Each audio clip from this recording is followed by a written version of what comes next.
Bismillahirrahmanirrahim. Salat adalah hal wajib tapi juga menjadi salah satu faktor dalam penimbangan amalan.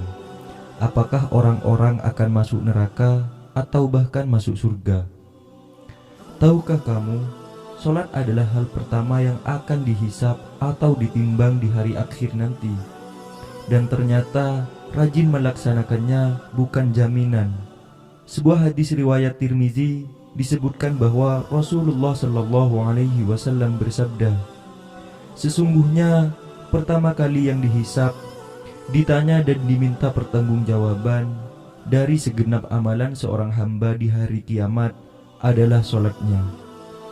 Bila solatnya baik, maka beruntunglah ia, dan bila mana solatnya rusak, sungguh kerugian menimpanya. Meskipun sangat penting, tapi ternyata masih ada saja orang yang menganggap remeh sholat dan bahkan tidak melaksanakannya. Bahkan sebagian orang mungkin tetap melakukan sholat namun terpaksa karena menganggapnya rutinitas. Hal-hal seperti inilah yang membuat orang-orang rajin sholat tapi bisa masuk neraka. Untuk yang pertama, yakni sholat tapi suka berdusta. Dusta atau bohong adalah salah satu dosa besar yang akan mendapatkan balasan siksa di akhirat kelak. Namun, tampaknya di dalam kehidupan masyarakat sekarang ini, berbohong sudah menjadi hal yang umum. Padahal sekecil apapun kebohongan, tetap saja itu adalah perbuatan yang menimbulkan dosa besar. Maka dari itu, meskipun seseorang rajin beribadah dan sholat, namun suka berbohong, maka ibadahnya akan sia-sia. Kebohongan atau dusta akan menghapus amalan-amalan. Lalu, jika seseorang tersebut mati dalam keadaan belum bertobat kepada Allah, maka ia akan dimasukkan ke dalam neraka. Di dalam Al-Quran, surat An-Nahl, ayat 105, Allah Subhanahu wa Ta'ala berfirman, sesungguhnya yang mengada-adakan kebohongan hanyalah orang-orang yang tidak beriman kepada ayat-ayat Allah, dan mereka itulah orang-orang pendusta. Mungkin kalian sudah tahu bahwa bohong adalah salah satu ciri dari orang munafik. Maka dari itu disarankan untuk menjauhi tindakan dusta tersebut. Untuk yang kedua, sholat tapi minum minuman keras. Minuman keras adalah segala jenis minuman yang memabukkan.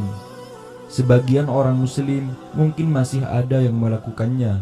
Nah, inilah salah satu yang merusak sholat. Rasulullah Shallallahu Alaihi Wasallam pernah berkata bahwa minuman keras adalah induk dari segala macam kejahatan. Maka dari itu, beliau melarang orang-orang untuk mendekati apalagi meminumnya. Minuman keras atau khamar haram hukumnya jika diminum oleh umat muslim. Dan jika itu sudah dilakukan, maka disarankan untuk bertaubat dan memperbaiki sholatnya. Untuk yang ketiga, sholat tapi percaya dukun. Dukun diketahui adalah seorang yang bisa mengerti perkara gaib dan hal-hal yang tersembunyi. Dan orang-orang sholat namun mempercayai termasuk golongan yang akan masuk neraka. Hadis riwayat Imam Muslim pernah menjelaskan bahwa orang yang mempercayai dukun, sholatnya tidak akan diterima selama 40 hari.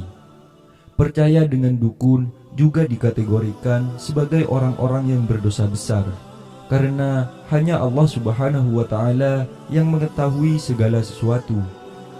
Satu lagi, bahwa percaya pada dukun dan benda pusaka adalah tindakan musyrik, karena dukun adalah orang yang bersekutu dengan setan.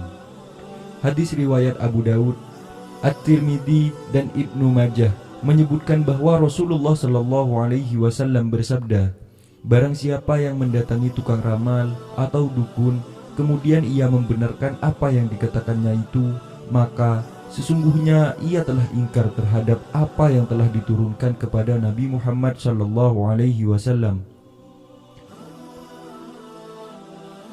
Untuk yang keempat, sholat tapi suka bergunjing. Salah satu yang bisa memasukkan orang ke dalam neraka adalah bergunjing, yakni membicarakan kejelekan orang lain.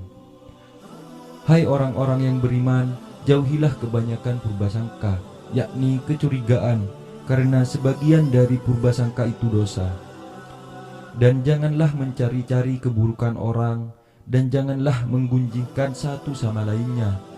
Adakah seorang di antara kamu yang suka memakan daging saudaranya yang telah mati? Maka tentulah kamu merasa jijik kepadanya. Dan bertakwalah kepada Allah. Sesungguhnya Allah Maha Penerima Taubat, lagi Maha Penyayang. Quran Surah Al-Hujurat ayat 12.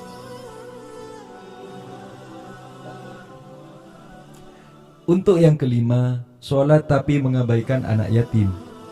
Orang yang sholat tapi mengabaikan anak yatim adalah termasuk golongan orang yang mendustakan agama dan bisa masuk neraka. Dijelaskan pula dalam Al-Quran kisah Al-Ma'un bahwa orang yang sholat namun tidak menolong orang miskin, mengabaikan anak yatim, dan tidak mau menolong sesama adalah termasuk orang yang celaka. Itulah 5 golongan orang yang rajin sholat namun bisa masuk neraka. Namun ingatlah bahwa yang sholat saja bisa masuk neraka, bagaimana dengan yang tidak sholat? Perbanyaklah amal soleh dan perbaiki sholat Anda. Semoga bermanfaat. Assalamualaikum warahmatullahi wabarakatuh.